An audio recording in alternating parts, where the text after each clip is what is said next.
माननीय उपसभापति जी, आपके माध्यम से माननीय मंत्री जी, अभी आज मैं देख रहा था कि इस विषय पर तमाम सदस्यों ने अपनी चिंता व्यक्त की है और वो देश की सामूहिक चिंता है। मुझे अफसोस के साथ पहली सप्लीमेंट्री आने से पहले कहूं कि एक रिपोर्ट लीक होती है, टेलीविजन डिबेट्स में पायलट को विलेन बना दिया जाता है। वो बेचारे दुनिया में आके कहेंगे नहीं कि हम गुनहगार हैं या कोई टेक्निकल मैलफंक्शन। खैर, मेरा पहला है कि जब FAA की federal US federal aviation administration की 2018 और यूके की सिविल एविएशन अथॉरिटी ने ये सारे एडवाइजरी पहले जारी की थे फ्यूल स्विच सिस्टम के लिए। अभी हाल में आपने खास करके बोइंग 737 और 787 एयरक्राफ्ट के लिए मैंडेटरी किया है कि आप उसकी ऑडिट करिए, उसकी सेफ्टी सिक्योरिटी मैकेनिज्म को चेक कीजिए। My question is, you have this input in 2018, since 2018, in 2024, why does it take a crash of this nature to do what should have been done in a routine way? Thank you. Sir, your question also has the answer. In a routine way, all these checks are already done. When there is a directive that is issued, then there is a special check that is done. But in terms of all the equipment that is there, according to the protocol that is listed, all the checks are thoroughly done. It is not that only when they say that this has to be checked, there is a special check that is done. All the fuel switches, all the cockpit, all the tires, everything get checked very robustly, very regularly. That is why we have a very tough process. But taking an advance like you said, we wanted to be more thorough. All checking has been duly happening from that time. And what you have mentioned, what the FAA has done also, there are two types of directives. That is, one is the AD, which is the Airworthiness Directive, which is a mandatory, that all the other state regulators, they all follow. But what you have mentioned right now is a special airworthiness information bulletin, which is not a mandatory thing. Like you said, if necessary, then the state regulator can do it. But at that point of time, the regulator also took a call that this is not a mandatory thing, and we, on our process of ensuring safety, we have a very good, robust process. So there is not a special check that is required because it was not a mandatory thing that was advised. But after the report has come, we have taken that also into cognizance to ensure that there is further, because like you said, these reports that have come. But I can show you 150 reports where every possible angle that the report can be, everything is already listed. कोई भी अगर report आ जाता तो आप बोल सकते थे कि ये तो पहले ही आ चुका है. So they have written every possible angle, right from the Western media to everyone. So that you can't just point out to one, say that this has been leaked. Because all the reports, I have 10 different angles which are written, which are now not coming out, not being discussed, because they are not touching this topic. But had it touched another topic, another report would have come, ki isne already ye likha hai. So this has been right because of the interest that has been there. This has been going on right from day one itself, multiple theories, multiple angles, multiple stories. That is why I have once again, it's an appeal made by the AIB through myself also, I'll make it again to the House, and through you to the larger section of the country also, is to maintain patience until the final report comes out. And we want the truth to be coming out, and we have to give that much space for our AIB also to work. And that is what I request. Second supplementary, मान्य झा जी. शुक्रिया उप सभापति जी. जब मैंने कहा था कि ये रिपोर्ट्स आपके पास थी, एडवाइजरी थी, तो इन्होंने कहा कि आपके प्रश्न में ही आपका जवाब है. वो मैं एक विडंबना का जिक्र कर रहा था. It was a statement based on irony, an unfortunate irony, not a plain statement. Having said that, थोड़ा background में sir. Having said that, I'm also aware, like all of you, my friends here, that the duopoly, this Airbus, Boeing, we are aware at the global scale. Let's not get into that. What is important? The in-house mechanism, nearly 50% of sanctioned posts in DGCA are vacant. Doesn't it affect DGCA's capacity?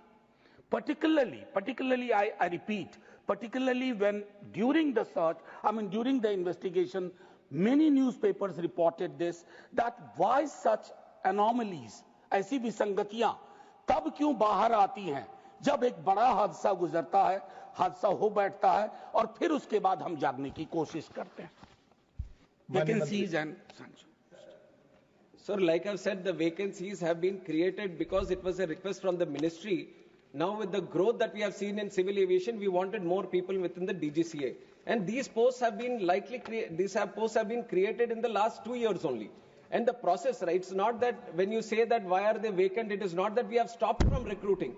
Right from the day they were created, we have started the process. It is a continuous process. It has to go through various cycles of recruitment also. And the only thing that I wanted to mention so that everyone knows a little bit about what is happening in this recruitment is that this is a very specific pool of people that we are trying to recruit.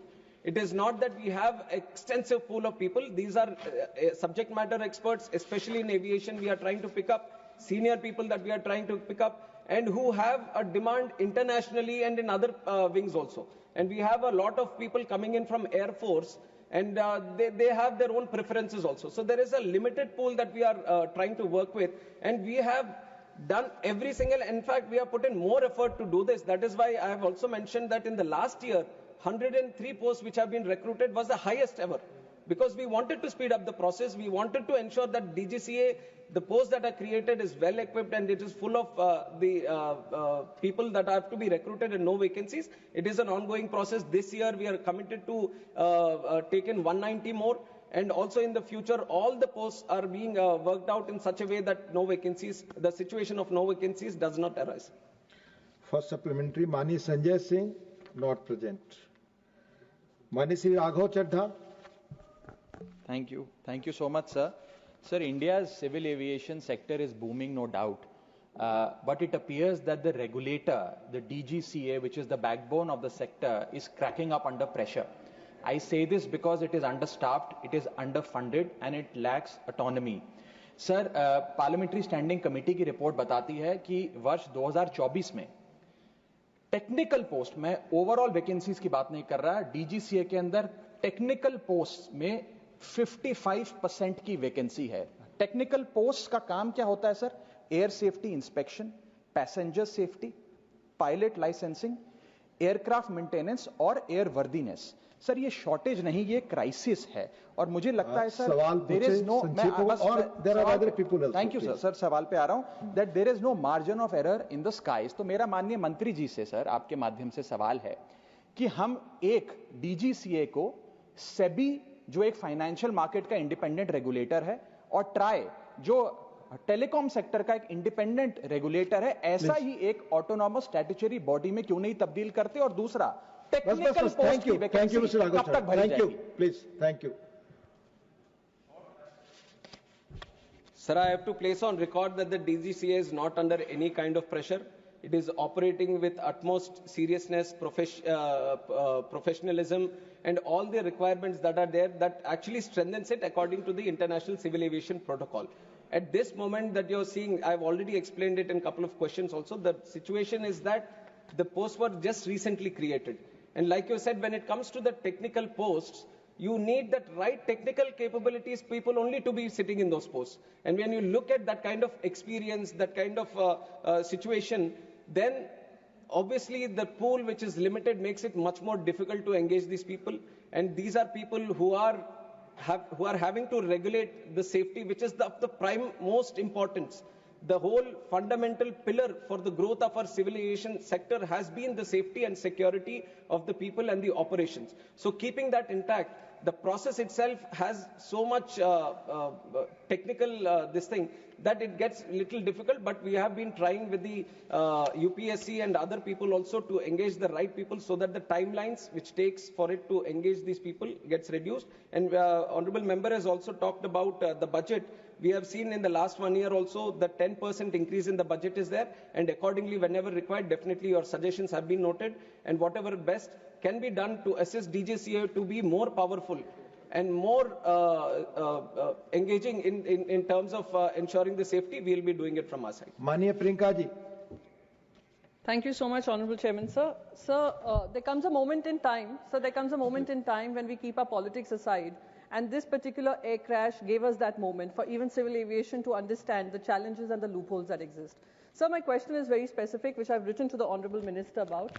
That he told us to be patient with the final report. We were absolutely patient with the interim report too.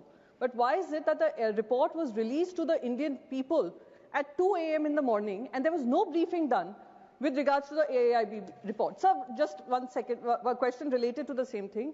Pilots have raised their concern that there is no aviation expert who is sitting on that AAIB panel. Why is that so? If Honorable Minister could address that, I'd be grateful. Thank you. Thank you so much. Sir, I'll address the second part first, where it says that no aviation experts have been there. It is not true. There are two subject matter experts in terms of pilots who have been engaged within the investigation team. And likewise, other engineers and all from the industry also have been engaged. And the International Civil Aviation Organization observer also from the UN, where a lot of articles were there that he was rejected and all. So baseless articles have come up at the time, but everyone who was supposed to be in the investigation team, they have all been there. In fact, pilots have also been there. So that addresses the second part. And also regarding the report releasing, it was entirely up to the AIB. It was up to the AIB to finish the report and to release the report. And it's not that when they finished, then they uploaded it. It is according to their this thing. I don't think there was very specific reason of why it has been released in the night or in the morning. It was the report which was supposed to be released, and it was released at that time.